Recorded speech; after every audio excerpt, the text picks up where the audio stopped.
Today I'm with Jason Dansinger, who is the Food and Beverage Director for the Garden Centre Group, which is now Wyevale Garden Centres. Garden centres, but there's leisure destinations, so that people will come along, and we have farm shops, coffee shops, restaurants, so people spend the whole day in the garden centre, and buying plants is almost a byproduct of their experience.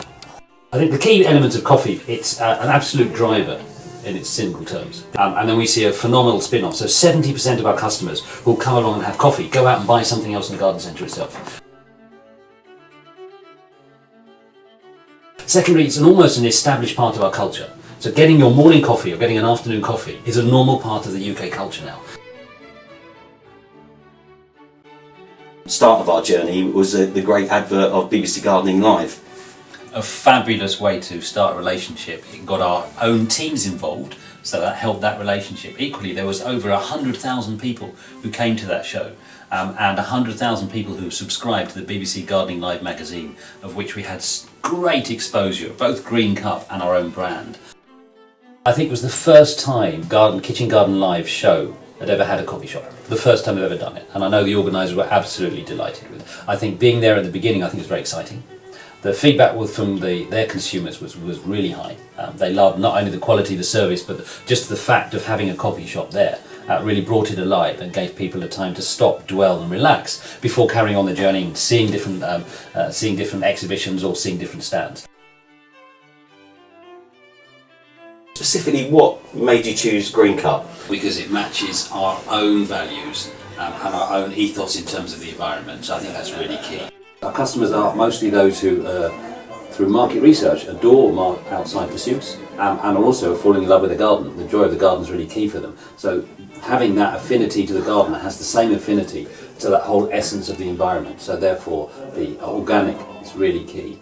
The fair trade is really understood. And really resounds well with our consumers. And Rainforest Alliance is an absolute perfect match for a garden centre.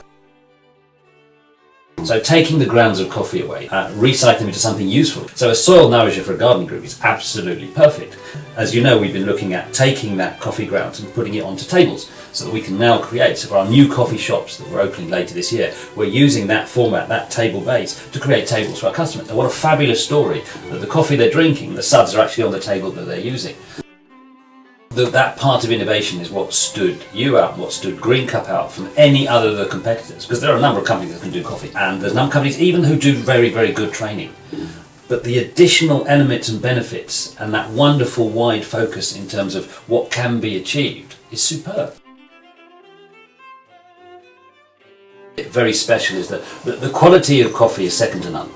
But we feel that we've had an involvement in creating that quality. So the time spent in the roastery with Anna, the time spent creating it together, we've got an emotional bond with most of my team who passionately believe it's their coffee, and creating that strong bond is so important. Almost every single Greencup trainer who's touched the business has been sensational.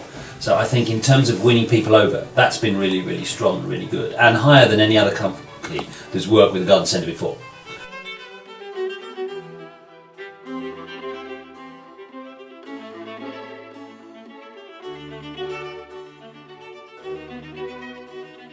We've got new restaurants that are opening up later this year, so we'll be trying new restaurant concepts, again where coffee becomes a hero.